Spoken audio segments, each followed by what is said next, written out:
Halo teman-teman, kali ini kita akan memulai petualangan seru menuju salah satu spot wisata yang hits dan penuh keindahan di Magelang, yaitu Bukit Rema. Orang-orang sering menyebutnya dengan sebutan Gereja Ayam.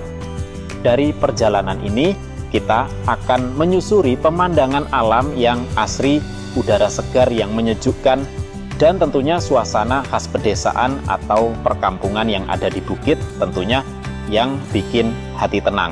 Yuk, kita mulai perjalanannya, terus ikuti petualangan kita ya. Karena kita akan mengeksplor semua keindahan dan daya tarik dari Bukit Rema. Dan tentunya cerita mengenai Bukit Rema itu sendiri.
Halo Sobat Petualang, akhirnya kita sudah sampai di Bukit Rema, salah satu destinasi wisata paling ikonik dan cantik di Magelang.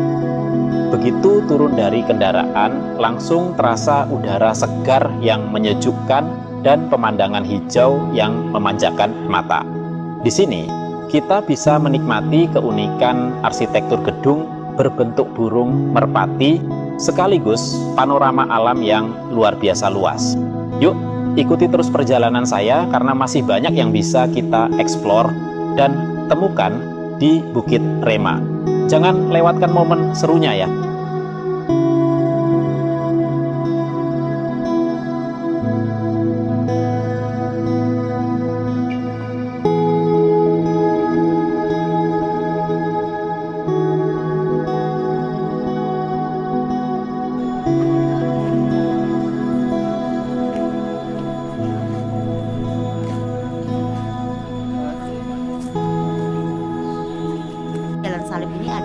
gereja ini dipakai ya Mbak ya? Belum pernah dipakai. Oh, belum pernah. Belum pernah sama sekali. Nanti untuk sejarah saya terangkan di dalam. Jadi memang belum pernah dipakai untuk gereja ya. Tapi terus didiriin ini untuk apa ya? Nanti sejarahnya saya terangkan di dalam Bapak.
Jadi di sini Jalan Salib itu ada 14 pemberhentian. Mulai dari pemberhentian pertama itu Yesus menemukan sampai yang ke-14 Yesus menamakan. Jadi di situ untuk umat Katolik beribadah. Jadi kalau umat Katolik itu mereka akan berhenti di setiap pemberhentian dan akan berdoa terlebih dahulu. Ibundanya Yesus. Ya, kita akan masuk ke dalam lantai satunya ya. Oke, tapi sebelum masuk saya ucapkan selamat datang Sugeng Rawuh di Bukit Rema. Saya aturkan assalamualaikum, salam, om swastiastu, namo buddhaya, salam kebajikan. Perkenalkan, nama saya Atul ya. Saya akan memandu. Ini di sini lumayan agak dingin walaupun tanpa AC, tanpa kipas. Oke, kita sekarang sudah berada di dalam lantai 1 dan di sini ada ruang doa yang pertama, yaitu ada Pondok Daud. Pondok Daud untuk umat Nasrani berdoa. Di dalamnya sudah terdapat instrumen musik untuk menyanyikan lagu-lagu pujian dan di sana adalah ruang kedap suara. Jadi apabila digunakan di luar tidak kedengeran. Nah, kenapa di sini lebih terkenalnya ke gereja padahal di sini bukan gereja dan belum pernah difungsikan untuk gereja? Karena kebetulan pendiri gedung ini Bapak Daniel Alamsah itu agamanya Kristen Protestan. Jadi orang mengira itu akan dibikin gereja. Dan kenapa di sini lebih terkenalnya ke ayam? Padahal di sini bentuknya burung merpati. Karena di kepala burung merpati itu memakai mahkota. Jadi orang mengira itu jeger. Kalau dalam agama Kristen, merpati melambangkan Roh Kudus atau cinta kasih dan merpati tidak pernah ingkar janji. Yang sering ingkar janji siapa Pak? Manusia. Jadi kalau ayam itu nggak ada filosofinya. Nantinya jadinya ayam goreng ya Bapak ya. Oke, jadi untuk gedung merpati ini menghadapnya ke arah timur ya, untuk barat sebelah sana, jadi ke arah matahari terbit. Oke, kita lanjut nanti untuk sejarah saya terangkan di ruang ini boleh disuka. Jadi ini di sini sebelah kanan Bapak ini ada ruang 2 dimensi. Ya, jadi ruang 2 dimensi ini terdapat dokumentasi anak-anak panti karena kebetulan Bapak Daniel Alamsah itu juga mempunyai panti rehabilitasi yaitu narkoba, kenakalan remaja dan gangguan jiwa. Ya. Nah, jadi di sini terdapat dokumentasi untuk anak-anak pantinya. Ya. Jadi namanya itu panti rehabilitasi Bethesda. Boleh masuk? Boleh untuk narkoba, kenakalan remaja dan gangguan jiwa. Lepas kali ya Mbak? Enggak, karena bukan untuk doa kalau di sini. Kalau yang untuk doa itu harus dilepas ke bangsa.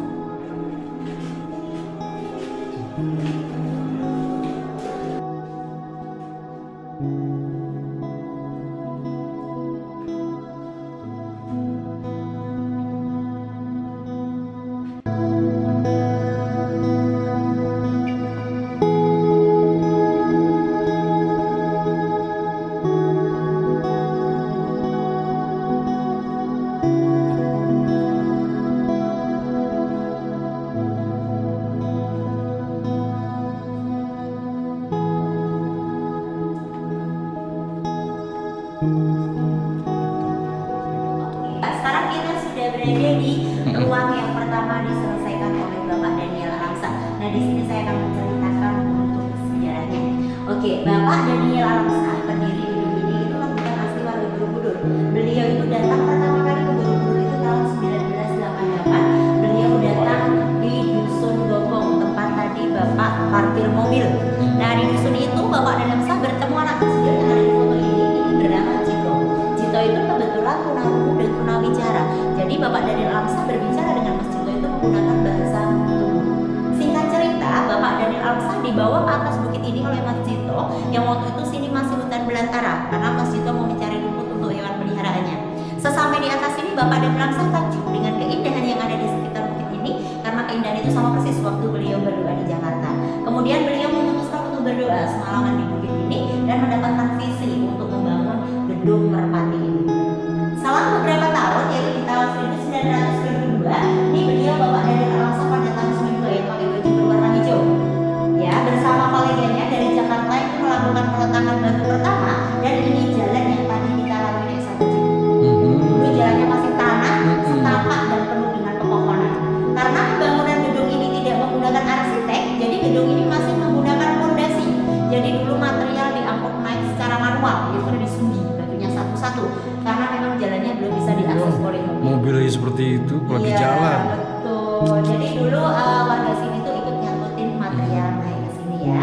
Oke, pembangunan terus berlanjut. Pada tahun 1995 Bapak Daniel Alamsa sudah bisa menyelesaikan ruang yang pertama dan pada tahun 98 Bapak Daniel Alamsa sudah bisa menyelesaikan sampai di mahkota. Tapi pada tahun 98 itu Bapak Daniel Alamsa berhenti pembangunan karena beliau pembangunan pakai dana pribadi dan beliau kehabisan dana di tahun 98. Kalau mungkin Bapak masih ingat 98 Indonesia juga mengalami krisis moneter ya. Jadi belum difungsikan gedung ini sudah terbengkalai. Jadi kalau dibilang gereja enggak karena sama sekali belum pernah difungsikan untuk gereja. Ya dan pada tahun 2011 itu Bapak Daniel Alamsa mendirikan panti rehabilitasi yaitu narkoba, penangkalan remaja dan gangguan jiwa itu 1,5 kilometer dari sini. Sampai saat ini masih pantinya namanya Panti Rehabilitasi Bethesda. Ada sekitar 80 orang yang diasuh oleh beliau saat ini. Mungkin bapak-bapak tahu arti Bethesda? Bethesda itu artinya kolam penyembuhan. Nah di sini juga terdapat dokumentasi ya anak-anak panti yang diasuh oleh Bapak Daniel Alamsa dan ini profilnya Bapak Daniel Alamsa saat ini. Beliau saat ini masih sehat, berusia 81 tahun.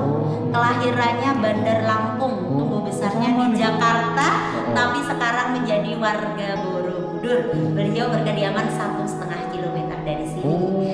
Tapi karena sudah lumayan siko, beliau udah nggak tiap hari ke sini, cuma sesekali aja. Tapi sampai saat ini gedung ini masih milik pribadi beliau karena dari pembelian tanah pembangunan semua pakai dana pribadi. Seperti itu. Ada pertanyaan Bapak?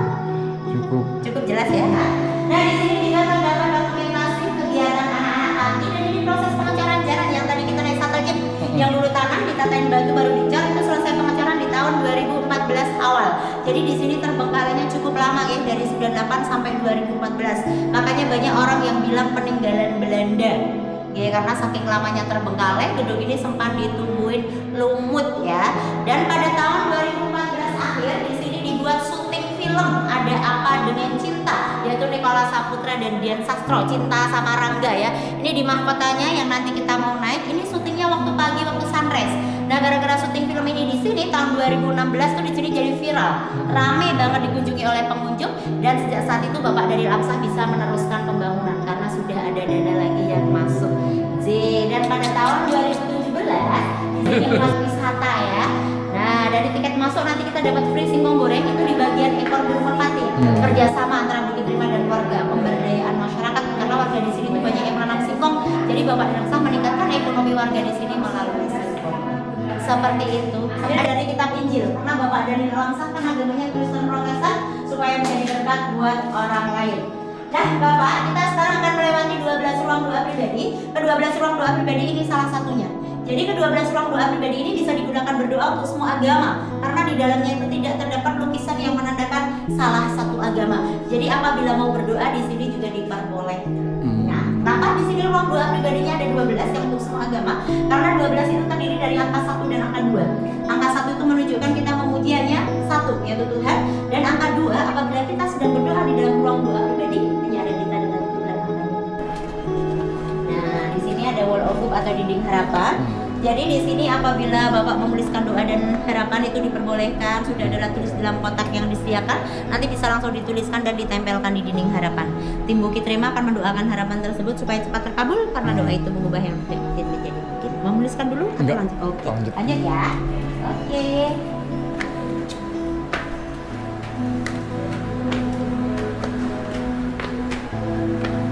Oke, sekarang kita sudah berada di lantai 2. Jadi kalau di lantai 2 ini kita mas mahkotanya nggak terlalu besar, jadi kita gantian ya.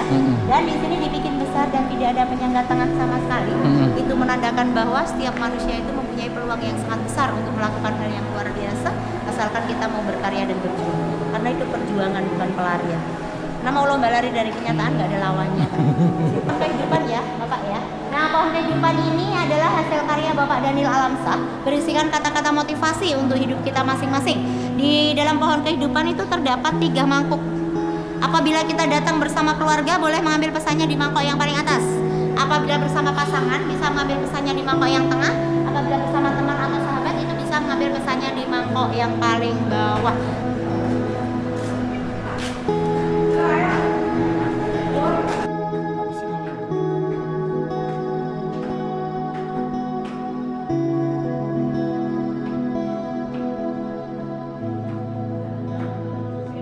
Di lantai 3-nya. Jadi di lantai 3 ini terdapat gambaran bahayanya narkoba. Ini diambil dari panti rehabilitasi yang dipunyai Bapak Daniel Alamsyah, mengemukakan pesan supaya kita menjauhi narkoba.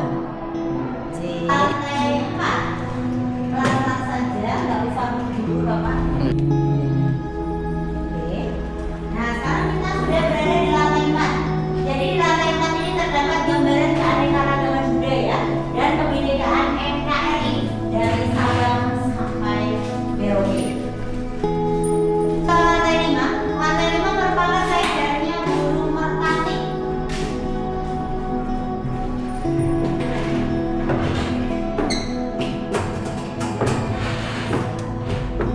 Sekarang kita sudah berada di lantai 5, yaitu di lehernya burung merpati. Di sebelah barat itu ada ekor burung merpatinya, yaitu kedai atau restonya. Dan di sebelah sana ini ada Gunung Sumbing sama Sindoro. Nanti kelihatan lebih jelas di mahkota karena kita mahkota di odol. Nah, itu Gunung Sumbing. Di Gunung Sumbing ini ada wisata juga, namanya Nepal Van Java, rumah warna-warni yang bersusun. Nah, nanti tuh di mahkota kita di sini. Kita di odor di ketinggian 25 meter. Jadi nanti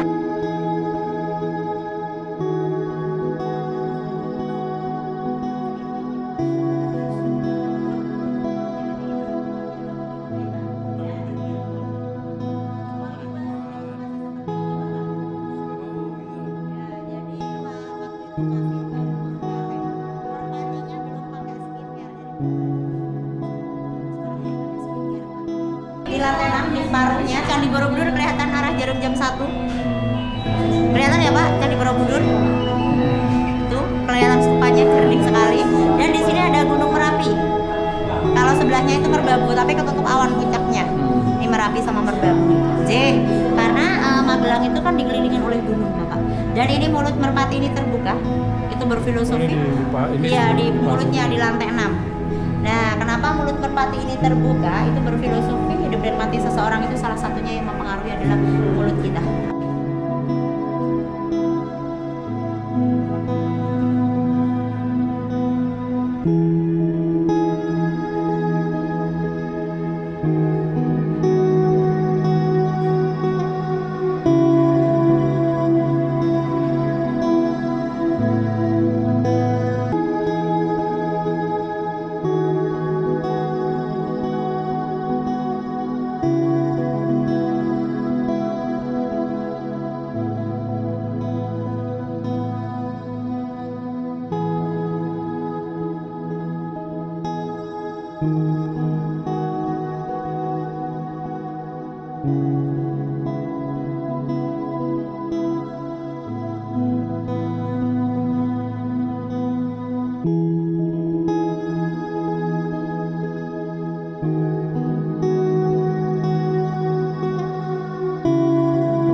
sudah menemani perjalanan seru kita di Bukit Prema Magelang.